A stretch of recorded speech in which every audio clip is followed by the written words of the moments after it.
매일 성경 큐티 4월 27일 목요일 붉은 암송아지의 재 민수기 19장 1절에서 10절입니다.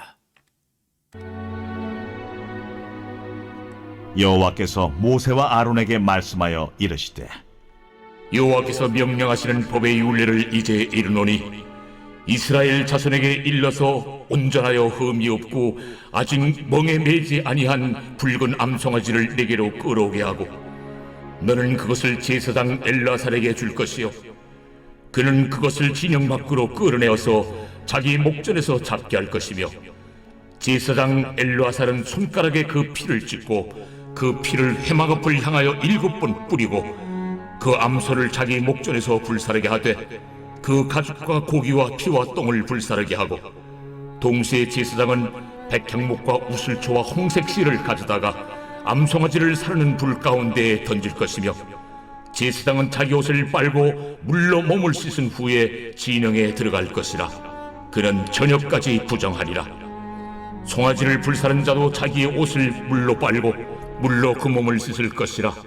그도 저녁까지 부정하리라.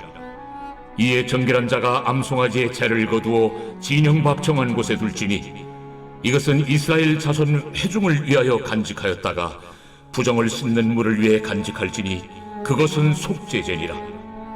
암송아지의 채를 거둔 자도 자기 옷을 빨 것이며 저녁까지 부정하리라. 이는 이스라엘 자손과 그 중에 거류하는 외인에게 영원한 율례니라. 제가 20살이 됐을 때 처음으로 했던 아르바이트가 공사장 이제 가서 잡부라고 했는데 그 당시에는 어쨌든 그 일을 하는 거였습니다. 처음으로 하는 알바여서 친구와 함께 생각 없이 그냥 작업복 입고 가면 되지 않을까 해서 작업복을 입고 그냥 갔습니다. 그리고 우리가 처음에 가게 됐던 곳이 지하철 5호선 공사하는 곳이었어요. 지금도 잊을 수가 없어요. 영등포 쪽이었거든요. 어쨌든 그 지하로 들어갔을 때 이제 지하이다 보니까 온갖 더러운 물들이 가득한 곳이었습니다. 그리고 땅을 파고 있기 때문에 수많은 돌조각 같은 것들이 막 있어요. 그 돌 같은 거를 막 자루에 담아서 끌고 가서 한 곳에 버리고 하는데 지금까지도 저는 그때만큼 힘든 일을 한 적이 없습니다. 그 하루가 정말 녹초가 된다라는 것들을 실감할 수 있는, 손가락 하나 움직일 힘이 없다라는 것을 실감하는 그런 하루였습니다. 온몸이 엉망이 되었습니다. 친구와 함께 옷도 몸도 진흙으로 가득했습니다. 근데 샤워 시설도 없는 거예요. 그러니까 얼굴과 손은 씻을 수 있었는데 몸을 씻지는 못했습니다. 머리에도 나름 진흙이 묻어 있었고 옷은 완전히 엉망이 되었습니다. 근데 함께 가신 분들은 다 옷을 갈아입는 거예요. 근데 저희는 옷을 갈아입을 게 없었거든요.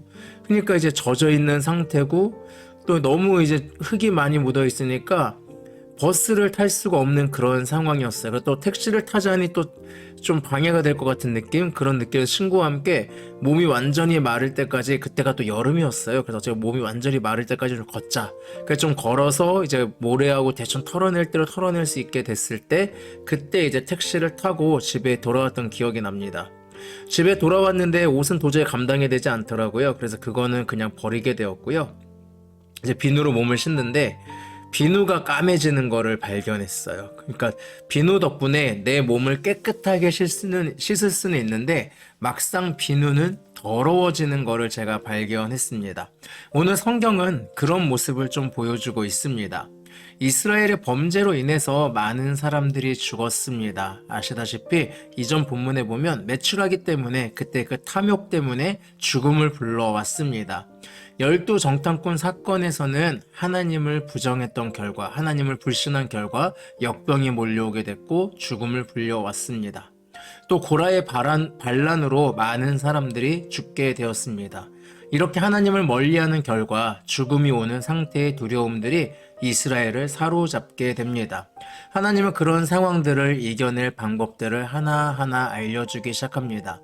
17장에서는 제사장에 관해서 이야기했고 또 18장에서는 제사장과 레위인들을 향해서 초점을 두었다면 이제 19장에서는 일반 백성을 향해 초점을 옮기는 모습을 보여주고 있습니다. 오늘 본문에서는 부정을 범하게 되었을 때 정결의식에 대해서 나타내고 있습니다. 정결의식을 위해서 붉은 암송아지를 어떻게 데려와야 되는지, 또 어떤 식으로 제사를 지내야 하는지와 부정을 씻는 물을 만드는 방법에 대해서 하나님은 이야기해 주십니다. 재미있는 것은 부정을 씻는 물로 인해서 이스라엘은 정함을 입어요. 깨끗해져요. 하지만 이 물을 만드는 사람들과 함께하고 있는 제사장은 부정해집니다. 부정을 저지른 이스라엘 사람이 왔을 때 제사장은 정한 사람이었어요. 그런데 이것으로 인해서 부정해집니다. 그리고 이스라엘 사람은 정한 자가 되죠. 오늘날 어쩌면 부정한 채로 다가온 우리가 교회에서 예수 그리스도를 만남으로 의로운 자가 될 수 있는 그 모습을 보여주는 것 같습니다. 우리가 부정함을 알기에, 우리가 세상 가운데서 죄 가운데 더러워질 수밖에 없는 자임을 알기에 우리가 깨끗해질 수 있도록 본인이 더러워지며 우리를 깨끗게 하는 비누와 같은 역할을 예수님이 하고 있음을 오늘 본문을 통해서 우리는 느낄 수 있습니다. 그 사실을 생각하며 오늘도 우리의 부정함을 깨끗게 해주신 예수님께 다시 한번 감사하는 그런 하루가 되었으면 좋겠습니다. 더 나아가 우리가 이 땅에서 부정을 씻는 물로써 사람들을 깨끗게 하는 길로 가는 그런 부정한 자리에 나아가는 것을 두려워하지 않는 그런 그리스도인이 되었으면 좋겠습니다. 제가 공사장을 갔을 때 많은 사람들이 정말 욕을 많이 하더라고요. 모든 사람이 그러진 않았겠지만 욕하시는 분들이 은근히 많이 있었습니다. 그리고 사람들이 조금씩 험해지는 것도 본 적이 있습니다. 그 가운데 일하면서 저는 항상 그런 뭐라고 할까요? 그런 이제 강함이라고 해야 되나? 제가 그런 강함, 억셈 이런 것과 거리가 먼 모습, 때로는 그것 때문에 피해를 보더라도 예수 그리스도를 나타내는 자로서 깨끗함을 유지하려고 했던, 그리고 언어 생활도 다르게 하려고 했던 저의 모습이 살짝 기억이 납니다.